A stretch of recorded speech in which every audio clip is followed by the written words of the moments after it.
Hi, my name is Reverend Dr. Massaro. I'm here with, what's your name? Glenn. Glenn has... Clyde. I'm sorry, Clyde. How old are you, Clyde? 54 years old. Clyde has been homeless how long? Well, about a day and a half now. A day and a half. Clyde, what'd you do for a living?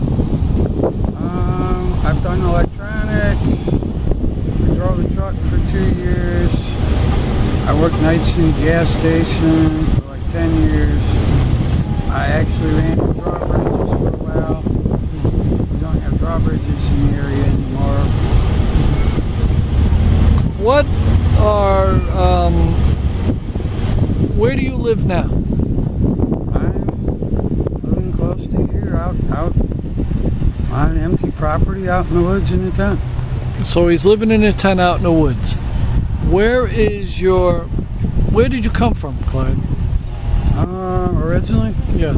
Detroit area. Detroit area. Why did you come to Florida? Well, when we moved down here, the economy was in the toilet. And moved down here about 3 months later, found some work. What kind of work did you find? I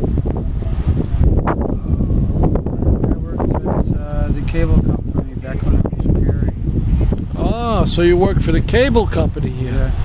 So you have to be pretty smart to work for a cable company. What were you, an installer?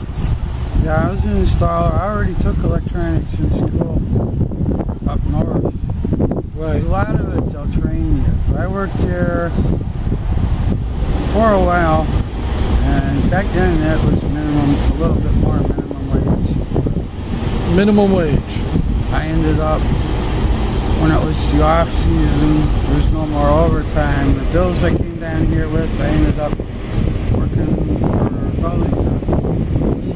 They were doing rough carpentry. And about the time they weren't busy anymore, I ended up with a technician's job in the area. I worked here for 15 years and got laid off when the economy got slow. And 15 years of work this Clyde worked, and now he got laid off and he's in Florida and he's homeless. You know, there's so many people out there that are homeless in Florida that we have to start doing something about it. Agencies say they're doing a lot of things about it, but they're not. Clyde, what about your medical? And you said you got a pair of glasses coming? Yeah, I have a pair of glasses coming, and as far as medical, I haven't had medical insurance in quite a while. My teeth, half of my teeth are busted off. As you get older, you need to take care of those things. Mm-hmm. If you don't have insurance, you need to go there with a trunk full of money. Right. And that's been a problem lately.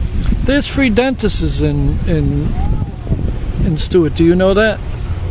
I had heard, and eventually, like I say, now that I am homeless and got some time, I'm not spending constantly every day job hunting other than under the threat of being booted out the door by the people I rent from. Yeah, tell me a little bit about that. Well, I stayed at one of the halfway houses. What halfway house? I'd rather not give the name, but it was in Stuart. Why did they boot you out? Because I hadn't been able to pay rent in over a month. I would like the name of that. You know why I would like the name of that? Because you haven't paid rent for a halfway house? And you're supposed to be, that's a drug and alcohol program, right? Yeah. Well, the trouble... Is it a big name halfway house? No. I was here... How much were you paying a week? Or a month? Mostly 140. 140 a week.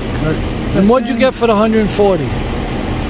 Well, let me get in with my story. I moved here because I was renting a room in Port St. Lucie. Okay. And the unemployment ran out, and they had kids and bills and everything, so I moved to Martin County where there was more, help,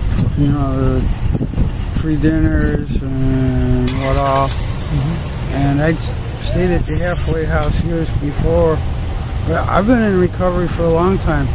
I didn't really need, I haven't had a drink in 11 years. Wow. I don't really belong So you're 11 years clean. Yeah, they were doing me a favor, having me stay there. Maybe it was a help, for example, some of the other guys or whatever. And I was just there to try day labor to see if I can make enough to rent someplace. And, Okay. you know, they're not busy right now. Okay. The day labor is really slow. Construction in the areas down the sewer, there's nothing going on. So Clyde, And what do it's you been think raining. people that have could do for you right now? They would donate to some of the organizations that help people that are homeless and out of work. It would be a good thing. This area doesn't even have a place where it's legal for, you know, a bunch of us to put up our tents or whatever close by one of the food kitchens or anything.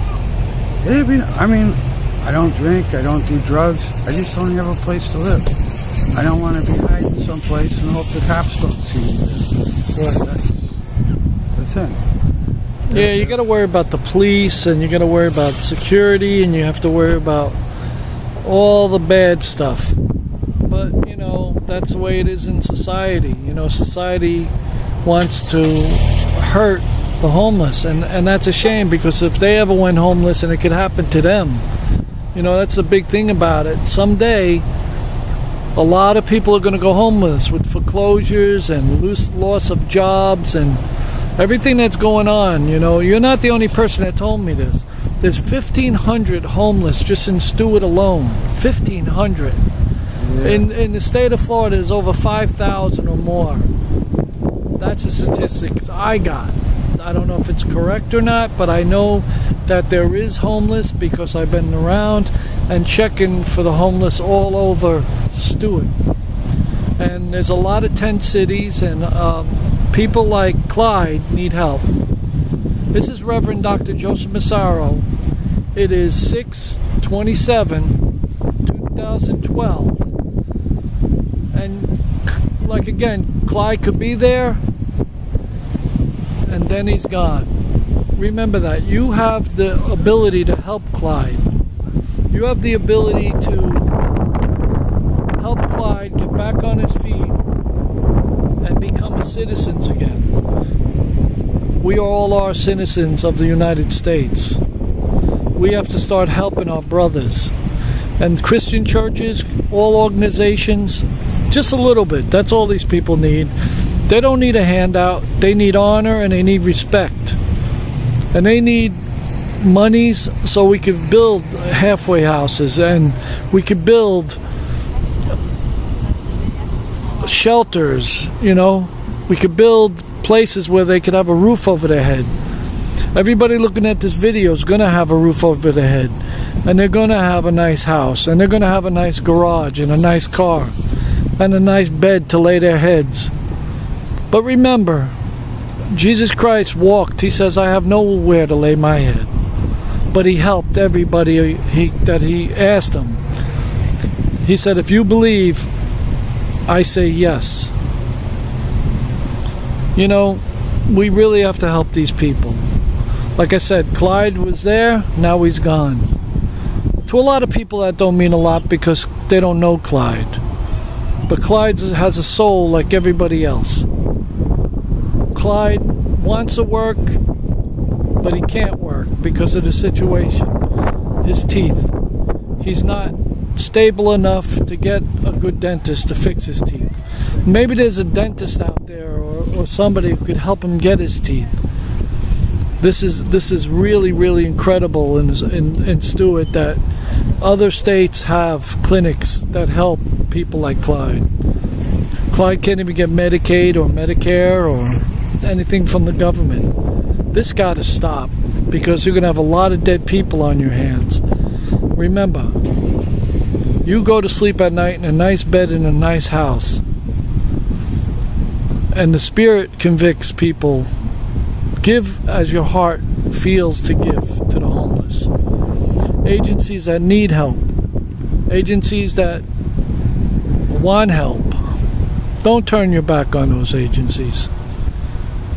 Please, just help the agencies that help the homeless. In Jesus' name I pray.